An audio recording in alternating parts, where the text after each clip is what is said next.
Normal ಆಗಿ ಗೆದ್ದಿದ್ರೆ RCB ಏನಾದರೂ cup ಗೆದ್ದಿದ್ರೆ ಇವಾಗ ನಾವೆಲ್ಲ ಎಷ್ಟು ಸೆಲೆಬ್ರೇಟ್ ಮಾಡ್ತಾ ಇರ್ತಿದ್ವಿ. ಬಟ್ ಅದೇ ಇವಾಗ ವಿಜಯ್ ಹಜಾರೆ ಟ್ರೋಫಿ ಗೆದ್ದಿರೋದು ಸುಮಾರು ಜನಕ್ಕೆ ಗೊತ್ತೇ ಇಲ್ಲ. ಈ ಡೊಮೆಸ್ಟಿಕ್ ಕ್ರಿಕೆಟು ತುಂಬಾ ಫಾಲೋನೇ ಮಾಡಲ್ಲ ಅನ್ಸುತ್ತೆ. IPL ಒಂದೇ ಅಷ್ಟು ಕ್ರೇಜ್ ಇಂಡಿಯಾದಲ್ಲಿ. ಈ ವಿಜಯ್ ಹಜಾರೆನ ಎಷ್ಟೊಂದು ಇಡೀ ಏನೋ ಇಂಡಿಯನ್ ಟೀಮ್ಸ್ ಎಲ್ಲದನ್ನು ಸೋಲ್ಸ್ಕೊಂಡು ಬರ್ತಾರೆ. 30 ಟೀಮು 25 ಟೀಮ್ ಆಡುತ್ತೆ ಈ ತರ. ಇವಾಗ ಹೊಸ ರೂಲ್ಸ್ ಪ್ರಕಾರ ಅದೇ ಡೊಮೆಸ್ಟಿಕ್ ಕ್ರಿಕೆಟಲ್ಲಿ ಎಲ್ಲರೂ ಆಡಲೇಬೇಕು ಕ್ಲಾಸ್ ಕ್ರಿಕೆಟು. ಆವಾಗಲೇ ನ್ಯಾಷನಲ್ ಇಂಟರ್ನ್ಯಾಷನಲ್ ಟೀಮ್ಗೆ ಒಂದು ಸ್ವಲ್ಪ ಪ್ರಾಮುಖ್ಯತೆ ಅನ್ನೋ ಥರ ಆಗಿದೆ. ಇದರಿಂದ ಸ್ವಲ್ಪ ಲೈಮ್ ಲೈಟ್ ಸಿಗುತ್ತೆ, ಜಾಸ್ತಿ ಜನ ನೋಡ್ತಾರೆ. ಹೌದಲ್ವಾ? ನೋಡಿ, ಇವತ್ತು ರೋಹಿತ್ ಶರ್ಮಾ ಆಗ್ಲೇ ಪ್ರಾಕ್ಟೀಸ್ ಅಲ್ಲಿ ಇದ್ದಾರೆ ಮುಂಬೈ ಟೀಮ್ ಜೊತೆ. ರೋಹಿತ್ ಶರ್ಮಾ ಜೈಸ್ವಾಲ್ ಓಪನಿಂಗ್ ಮಾಡ್ತಾರೆ ಅಂತ. ಆಮೇಲೆ ಕೊಹ್ಲಿ ಜಮ್ಮು ಕಾಶ್ಮೀರ್ ಮ್ಯಾಚ್ಗಾಗಿ ಡೆಲ್ಲಿ ಟೀಮ್ ಜೊತೆ ಅವರು ಆಡ್ತಾರೆ ಅಂತ ಈಗಾಗಲೇ ಫಿಕ್ಸ್ ಆಗಿದ್ದಾರೆ. ಒಂಥರ ಡೊಮೆಸ್ಟಿಕ್ ಕ್ರಿಕೆಟ್ಗೂ ಸ್ಟಾರ್ ವ್ಯಾಲ್ಯೂ ಬರ್ಬೋದು ಅನ್ಸುತ್ತೆ. ಏನ್ ಕ್ರಿಕೆಟ್ ಫಾಲೋಯಿಂಗು ಏನ್ ದೊಡ್ಡ ಲೆವೆಲ್. ಮುಂಚೆ ನಾನು ಚಿಕ್ಕವನಿರುವಾಗ ಈ ಥರ ಕ್ರಿಕೆಟ್ ಯಾವಾಗ ಇಂಡಿಯಾ ಆಡ್ತಾರೆ ಅಂತ ಒಂದು ಟೈಮ್ ಟೇಬಲ್ಲೇ ವರ್ಷದ ಸ್ಟಾರ್ಟಿಂಗಲ್ಲಿ ಕಟ್ ಮಾಡಿ ಇಟ್ಕೊಳ್ಳೋದೇ ಒಂದು ದೊಡ್ಡ ಒಂಥರ ಸಂಭ್ರಮ ಆಗಿರ್ತಿತ್ತು. ಬಟ್ ಇವಾಗ ಇಡೀ ವರ್ಷ ಕ್ರಿಕೆಟ್ ಏನಾದರೂ ಒಂದು ನಡೀತಾನೆ ಇರುತ್ತೆ. ಹೌದು, ವುಮೆನ್ಸ್ ಬೇರೆ ಬಂದ್ಬಿಟ್ಟು ಎಷ್ಟು ಫಾಲೋ ಮಾಡೋದೇ ಕಷ್ಟ ಏನ್ ನಡೀತಾ ಇದೆ ಅಂತ. ಹಾಗೇನೋ ಒಂದು ಹಬ್ಬದ ತರ, ಒಂದು 2 ತಿಂಗಳು ಬಿಟ್ರೆ ಈ ಹಬ್ಬ ಬರುತ್ತೆ ಅನ್ನೋ ತರ ಆಲ್ಮೋಸ್ಟ್ ಶಾರ್ಜಾದಲ್ಲಿ ಮ್ಯಾಚ್ಗಳು ಇರ್ತಾ ಇತ್ತು. ಕಾಯ್ತಾ ಇರ್ತಾ ಇದ್ವಿ, ಅದು ರೇಡಿಯೋ ಕಮೆಂಟ್ರಿಗಳಿಗೆ ಕಾಯ್ತಾ ಇರ್ತಾ ಇದ್ವಿ. ಈಗೆಲ್ಲ ಆಕ್ಸೆಸ್ ಇದೆ, ಮೊಬೈಲಲ್ಲಿ ಬರ್ತಾ ಇರುತ್ತೆ. ಅದರಲ್ಲೂ ಇನ್ನು ಚಾಂಪಿಯನ್ಸ್ ಟ್ರೋಫಿ ಬೇರೆ ಬರ್ತಾ ಇರೋದು. ಒಂದಷ್ಟು ಲೀಗ್ಗಳು ಎಲ್ಲ ದೇಶದ ಬಿಗ್ ಬ್ಯಾಶ್ ನಡೀತಾ ಇದೆ. ಈ ಕಡೆ Bangladesh premier, LPL, BPL, PSL, ಎಷ್ಟು ಲೀಗ್ಗಳು, ಎಲ್ಲಾ ದೇಶ ಲೀಗ್ಗಳು. ಈಗ ಏನು ಸೌತ್ ಆಫ್ರಿಕಾ 2020 ಲೀಗ್ ನಡೀತಾ ಇದೆ. ಅದು ಕ್ರಿಕೆಟ್ ಹಬ್ಬ, ಪ್ರತಿದಿನ ಹಬ್ಬ ಇದ್ದಂಗೆ ಒಂಥರ ಡೈಲಿ ಹಬ್ಬದ ತರ. ಇದ್ರಲ್ಲಿ ನಾವು ಹೆಕ್ಕಿ ಒಂದಷ್ಟನ್ನು ತೆಗಿಯೋದಾದ್ರೆ ಇಂಗ್ಲೆಂಡ್ ಇಂಡಿಯಾ ಸೀರೀಸ್ ಶುರು ಆಗ್ತಾ ಇದೆಯಲ್ಲ, ಇನ್ನೇನು ಮ್ಯಾಚ್ ಇದೆ. ಸೊ ಅದರಲ್ಲಿ ನಮ್ಮ RCB ದೇ ಹೈಲೈಟ್ಸ್. ಯಾಕೆಂದ್ರೆ ಪ್ಲೇಯಿಂಗ್ 11 ಈಗಾಗಲೇ ಮಾಡಿರೋದ್ರಲ್ಲಿ 3 ಜನ RCB ಪ್ಲೇಯರ್ಸ್ ಇದ್ದಾರೆ ಅನ್ಸುತ್ತೆ. ಆಲ್ಮೋಸ್ಟ್ ಜಾಕೋಬ್ ಬೆಥೆಲ್ ಆಡ್ಸಿದ್ರೆ RCB ಇಲ್ಲಿರೋ 3 ಜನ ಇಂಗ್ಲೆಂಡ್ ಟೀಮಲ್ಲಿ ಆಡ್ತಾ ಇರ್ತಾರೆ, ಅಗೇನ್ಸ್ಟ್ ಇಂಡಿಯಾ ಆಡ್ತಾ ಇರ್ತಾರೆ. ಹೌದು, ಅದು ಇವಾಗ ಹೆಂಗಾಗುತ್ತೆ ಅಂದರೆ ನಮ್ಮ RCB ಫ್ಯಾನ್ಸ್ ಅಂತೂ ಅವ್ರಿಗೆಲ್ಲರಿಗೂ ಗೊತ್ತು ಇವರು ಬರ್ತಾರೆ, ಇವ್ರನ್ನ ಓಪನಿಂಗ್ ಕಳಿಸ್ಬೇಕು. ಇನ್ ಫಿಲ್ ಸಾಲ್ಟ್ ಇನ್ನೇನು ನಮ್ಗೆ ರೆಗ್ಯುಲರ್ ಕೀಪರ್ ಆಗ್ತಾರೆ ಈ ಸತಿ ಮೋಸ್ಟ್ಲಿ. ಆ ಥರ ಎಲ್ಲ ನಮ್ಮದೇ ಒಂದು ಸೆಲೆಕ್ಷನ್ ಕಮಿಟಿ ಆಗೋಗಿರುತ್ತೆ. ಪ್ರತಿಯೊಬ್ಬರದು ಪ್ಲೇಯಿಂಗ್ 11 ಇರುತ್ತೆ. ಅವರು ಹಂಗಾಗಿ ಇವಾಗ ಇಂಗ್ಲೆಂಡ್ ಪರ ಆಡುವಾಗ ಇವ್ರೊಂದು ಸ್ವಲ್ಪ ಚೆನ್ನಾಗಿ ಆಡಲಿಲ್ಲ ಅಂದ್ರೂ ಪರವಾಗಿಲ್ಲ, ಬಟ್ ಇಲ್ಲಿ ಚೆನ್ನಾಗಿ ಆಡಬೇಕು. ಅಪ್ಪಿತಪ್ಪಿ ಇಂಗ್ಲೆಂಡ್ ಏನಾದ್ರು ಚೆನ್ನಾಗಿ ಆಡ್ತಿದೆ ಅಂದರೆ ಅದರಲ್ಲಿ ನಮ್ಮ ಪ್ಲೇಯರ್ಸೇ ಈ 3 ಜನ ಪ್ಲೇಯರ್ಸೇ ಸ್ವಲ್ಪ ಚೆನ್ನಾಗಿ ಆಡಲಿ ಅಂತ ಎಲ್ಲ. ಆಕ್ಚುಲಿ ಇಂಡಿಯಾ ಏನಾದ್ರು ಸೋಲ್ತಾ ಇದ್ರು ಆ ಕಡೆ ಫಿಲ್ ಸಾಲ್ಟ್ ಚೆನ್ನಾಗಿ ಆಡ್ತಾ ಇದ್ರೆ, ಲಿವಿಂಗ್ಸ್ಟೋನ್ ಚೆನ್ನಾಗಿ ಆಡಿದ್ರೆ, ಜಾಕೋಬ್ ಬೆಥೆಲ್ ಏನಾದ್ರು ಒಳ್ಳೆ ಪರ್ಫಾರ್ಮ್ ಮಾಡಿ ನಮ್ಮ ಹುಡುಗ ವರ್ಸ್ಟ್ ಕೇಸ್ ಯಾವ್ದಪ್ಪ ಅಂದ್ರೆ ಇಲ್ಲಿ ಚೆನ್ನಾಗಿ ಆಡಿ ಇಂಡಿಯಾ ಮೇಲೆ RCB ಫ್ಲಾಪ್ ಆದ್ರೆ ಅಲ್ಲ ಅಷ್ಟು ಚೆನ್ನಾಗಿ ಹೊಡೆದ್ರಲ್ಲ, ಮತ್ತೆ ಇಲ್ಲಿ ಆಡ್ತಿರಲ್ಲ. ಹಂಗ್ ನೋಡಿದ್ರೆ ಈ ಸೀರೀಸ್ ನೋಡ್ಕೊಂಡೆ ಬಹುಶಃ IPL ಅಲ್ಲಿ RCB ಪ್ಲೇಯಿಂಗ್ 11 ಒಬ್ಬ ಆಚೆ ಈಚೆ ಆಗ್ಬೋದು. ಈಗ ಟಿಮ್ ಡೇವಿಡ್ ನ ತಗೋತಾರೆ, ಅದೇ 4 ಜನ ಯಾರು ಆಡ್ಸೋದು ಅನ್ನೋದಕ್ಕೆ ಈ ಸೀರೀಸ್ ಸ್ವಲ್ಪ ಮೇನ್ ಕೀ. ನೋಡಿ 4ರಲ್ಲಿ ಆಲ್ಮೋಸ್ಟ್ 3 ಜನ ಇಲ್ಲೇ ಫಿಲ್ ಆಗ್ತಾರೆ ಇಂಗ್ಲೆಂಡ್ ಅಲ್ಲಿ. Liam Livingstone, Phil Salt, Jacob Bethell ಅಂತ ಇದ್ರೆ, ಇಲ್ಲ ಟಿಮ್ ಡೇವಿಡ್, ಅವ್ರಿಬ್ಬರ ನಡುವೆ ಶಫಲ್ ಆಗ್ಬೋದು. ಬಹುಶಃ ಇಲ್ಲೇನಾದ್ರೂ ಜಾಕೋಬ್ ಬೆಥೆಲ್ ಚೆನ್ನಾಗಿ ಆಡಿದ್ರೆ ಟಿಮ್ ಡೇವಿಡ್ ಬಿಟ್ಟು ಇವ್ರನ್ನ 11 ಒಳಗೆ ತಗೋಬಹುದು ಅಂತ ಅನ್ನಿಸ್ತಾ ಇದೆ. ಇವಾಗ ಮೇಯ್ನು ನಾವು ಎಲ್ಲದೂ ಅಷ್ಟೇ. ಇವಾಗ ಅದೇ ಇದು ಹೇಳ್ದಂಗೆ ಇಂಗ್ಲೆಂಡ್ ವರ್ಸಸ್ ಇಂಡಿಯಾ T20 ಸೀರೀಸಲ್ಲಿ ಯಾರು IPL ಅಲ್ಲಿ ಯಾರು ಚೆನ್ನಾಗಿ ಆಡ್ಬೋದು, ಯಾರನ್ನು ಹಾಕೋಬೋದು ಅನ್ನೋದೊಂದು ದೂರದೃಷ್ಟಿ. ಅದೇ ಥರ ಈ ಬೇರೆ ODI ಸೀರೀಸ್ಗಳಿಗೆಲ್ಲ ಚಾಂಪಿಯನ್ಸ್ ಟ್ರೋಫಿಗೆ ಯಾರನ್ನು ಹಾಕೋಬೋದು, ಯಾರು ಚೆನ್ನಾಗಿರ್ತಾರೆ ಅನ್ನೋ ಥರ. ಹೌದು, ಇವಾಗ ಸೇವಾಗ್ ಒಂದು ಸ್ಟೇಟ್ಮೆಂಟ್ ಕೊಟ್ಟಿರೋದು. ಇವತ್ತು ಇಂಡಿಯಾ ಟೀಮಲ್ಲಿ ಎಷ್ಟು ಟ್ಯಾಲೆಂಟ್ಸ್ ಇದೆ ನೋಡಿ. ಪ್ಲೇಯಿಂಗ್ 15 ಸ್ಕ್ವಾಡ್ ಅಲ್ಲಿ ಯಾರನ್ನ ತರಬೇಕು ಅಂತಾನೆ ಅದೇ 1 ತಿಂಗಳಿಂದ ಚರ್ಚೆ ಎಲ್ರದ್ದು. ಇವ್ರು ಇರ್ತಾರ ಅಂತ. ಅದರಲ್ಲಿ ಜೈಸ್ವಾಲ್ ತಗೊಂಡ್ಬಂದ್ರು. ಜೈಸ್ವಾಲ್ನ ಈಗ ಆಡಿಸಿ ಓಪನಿಂಗ್ ರೋಹಿತ್ ಶರ್ಮಾ ಜೊತೆ ಓಪನಿಂಗ್ ಮಾಡಲಿ ಅಂತ ಸೇವಾಗ್ ಹೇಳಿರೋದು.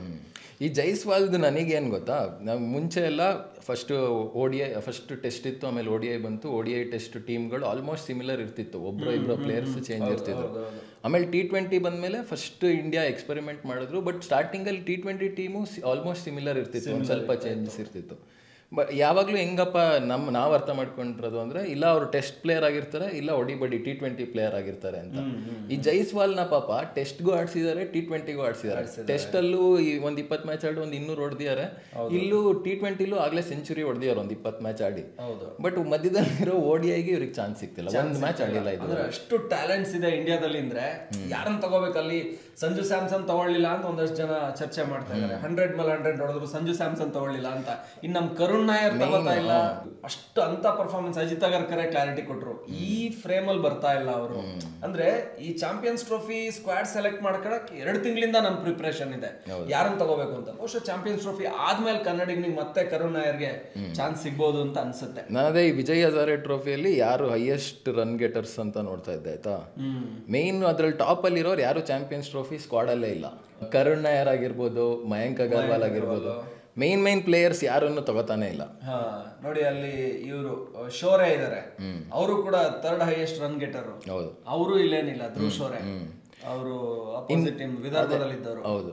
ಟಾಪ್ ಬೌಲರ್ಸ್ ಬಂದ್ರೆ ಫಸ್ಟ್ ಹರ್ಷದೀಪ್ ಸಿಂಗ್ ಇದಾರೆ, ಬಟ್ ಅದ್ ಬಿಟ್ರೆ ನೆಕ್ಸ್ಟ್ 2 ಇರೋದು ನೀವು ನಮ್ಮ ಕರ್ನಾಟಕ. ಶ್ರೇಯಸ್ ಗೋಪಾಲ್ ಅವರು 18 ವಿಕೆಟ್ ತಗೊಂಡಿದ್ದಾರೆ, ಕೌಶಿಕ್ ಅವರು 18 ವಿಕೆಟ್ ತಗೊಂಡಿದ್ದಾರೆ. ಹೌದು, ಅದರಲ್ಲೂ ಹರ್ಷದೀಪ್ ಲಕ್ಕಿ ಇನ್ನು ಹಂಗ್ ನೋಡಿದ್ರೆ, ಯಾಕೆಂದ್ರೆ ಬುಮ್ರಾ ಇಂಜುರಿ ಇರೋದ್ರಿಂದ, ಈ ಶಮಿ ಗ್ಯಾರಂಟಿ ಇಲ್ದಿರೋದ್ರಿಂದ. ಇಲ್ಲ ಅಂದ್ರೆ ಅವರು ವಿಜಯ್ ಹಜಾರಲ್ಲಿ ಟಾಪ್ ವಿಕೆಟ್ ಟೇಕರ್ಸ್ ಯಾರು ಇಲ್ಲಿ ಇರ್ತಾ ಇರ್ಲಿಲ್ಲ ನೋಡಿ. ಟಾಪ್ ರನ್ ಗೆಟರ್ಸ್ ಇಲ್ಲ, ಟಾಪ್ ವಿಕೆಟ್ ಟೇಕರ್ಸ್ ಇಲ್ಲಿ ಒಳಗಡೆ ಬರ್ತಾ ಇರ್ಲಿಲ್ಲ. ಹರ್ಷದೀಪ್ ಬಂದಿತ್ತು Shami chances, Bumrah injury chances ಇಂದ ಬಂದಿದ್ದಾರೆ.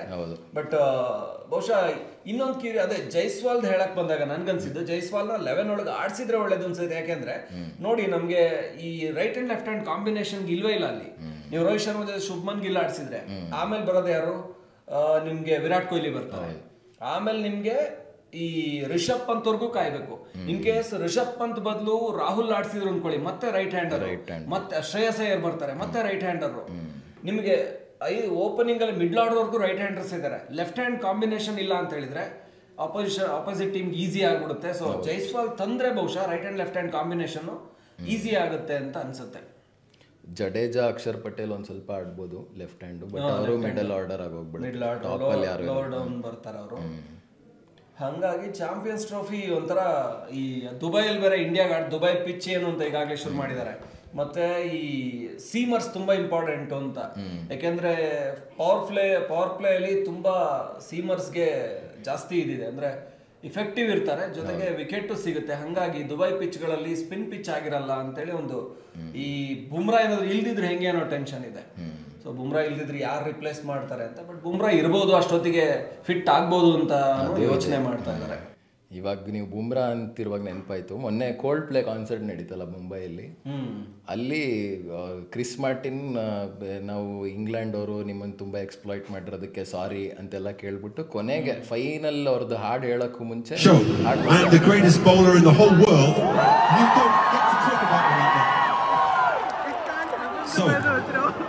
with respect and love to Jasper, #1 in the world, we hope that we can send love to Jasper by showing you this small clip of India destroying England. Watch this.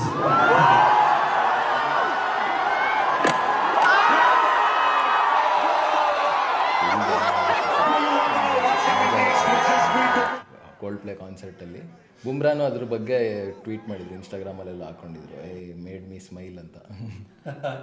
But ನೋಡಿ, reality cricket ಬಿಟ್ಟು ಹೇಳೋದಾದ್ರೆ ಅಲ್ಲ, ಇದು foreigners Chris Martin ಬಂದು DY Patil stadium ಅಲ್ಲಿ ಇಲ್ಲಿ ಬುಮ್ರಾಗೆ ತುಂಬಾ fans ಇರ್ತಾರೆ ಅಂತ ಅದನ್ನ ಮಾಡ್ಕೋತಿರೋದು. ಎಲ್ಲರೂ ಈಗ ರೊನಾಲ್ಡೋ, ವಿರಾಟ್ ಕೊಹ್ಲಿ ಬಗ್ಗೆ ಮಾತಾಡ್ತಾರೆ ಅಂತ ಹೇಳಿದ್ರೆ, ಈಗೆಲ್ಲ ಇಂಡಿಯಾದ ಪಾಪ್ಯುಲೇಷನ್ ದೊಡ್ಡ ಪ್ಲಸ್ ಅವ್ರಿಗೆ. ಇಲ್ಲಿ 150 ಕೋಟಿ ಜನ ಇದಾರೆ ಅಂದ್ರೆ ಇದರಲ್ಲಿ ಎಷ್ಟು ನಾವು ಫಾಲೋಯಿಂಗ್ ಮಾಡ್ಕೋಬಹುದು ಅಂತ ಯೋಚನೆ ಮಾಡ್ತಾರೆ. ಹಂಗಾಗಿನೇ ಬಂದವರೆಲ್ಲ ವಿರಾಟ್ ಕೊಹ್ಲಿ ಬಗ್ಗೆ ಮಾತಾಡ್ತಾರೆ, ಶಾರುಖ್ ಖಾನ್ ಬಗ್ಗೆ ಮಾತಾಡ್ತಾರೆ. ಆದ್ರೆ ನೋಡಿ, ಬ್ರಿಟಿಷ್ ಬಗ್ಗೆ ಒಂದು ರಿಯಾಲಿಟಿ ಹೇಳೋದಾದ್ರೆ, ಇವತ್ತಿನ ರಿಪೋರ್ಟ್ ಹೇಳ್ತಾ ಇದೆ 5,000 ಲಕ್ಷ ಕೋಟಿ ಹಣನ ಕ್ಯಾಲ್ಕುಲೇಟೇ ಮಾಡಕ್ಕಾಗಲ್ಲ, ಅಷ್ಟು ಹಣನ ಬ್ರಿಟಿಷರು 200 ವರ್ಷದಲ್ಲಿ ನಮ್ ದೇಶದಿಂದ ತಗೊಂಡೋದ್ರು ಅಂತ.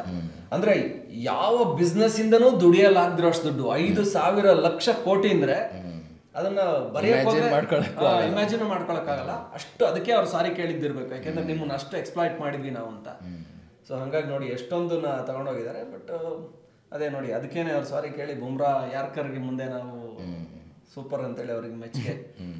ಫಾಲೋಯಿಂಗ್ ಮಾಡ್ಕೊಳಕ್ ಇದೆಲ್ಲ ಮಾಡ್ತಾರೆ ಅನ್ಸುತ್ತೆ ನಂಗೆ ಅನ್ಸಂಗೆ. ಎಲ್ಲ ನೋಡಿ, ಇಂಡಿಯಾಗೆ ಬಂದು ಇಂಡಿಯಾ ಬಗ್ಗೆ ಎಷ್ಟು ಯೂಟ್ಯೂಬ್ಗಳಲ್ಲಿ ಫಾರಿನರ್ಸ್ ಇಂಡಿಯಾನ ಹೋಗ್ತಾ ಇರ್ತಾರೆ, ಎಲ್ಲೆಲ್ಲ ಟ್ರಾವೆಲ್ ಮಾಡ್ತಾ ಇರ್ತಾರೆ, ಕರ್ನಾಟಕಕ್ಕೆ ಬರ್ತಾರೆ. ಯಾಕೆಂದ್ರೆ ಇಲ್ಲಿ ಜನಸಂಖ್ಯೆ ಜಾಸ್ತಿ, ಫಾಲೋಯಿಂಗ್ ಜಾಸ್ತಿ. ಮಾರ್ಕೆಟ್ ಅವ್ರಿಗೆ ಹೌದು, ಇದೊಂದು ದೊಡ್ಡ ಮಾರ್ಕೆಟ್ ಎಲ್ಲರಿಗೂ. ನಿಮ್ಗೇನು ಅನ್ಸುತ್ತೆ ಈ ಸತಿ ರೋಹಿತ್ ಶರ್ಮಾ ಇದು ಚಾಂಪಿಯನ್ಸ್ ಟ್ರೋಫಿ ಗೆಲ್ಲಿಸ್ತಾರೆ ಅನ್ಸುತ್ತಾ? ಲಾಸ್ಟ್ ಫ್ಯೂ ಮಂತ್ಸ್ ಅಂತೂ ತುಂಬ ಕೆಟ್ಟದಾಗಿ ನಡೀತಿದೆ ಅವ್ರಿಗಂತೂ.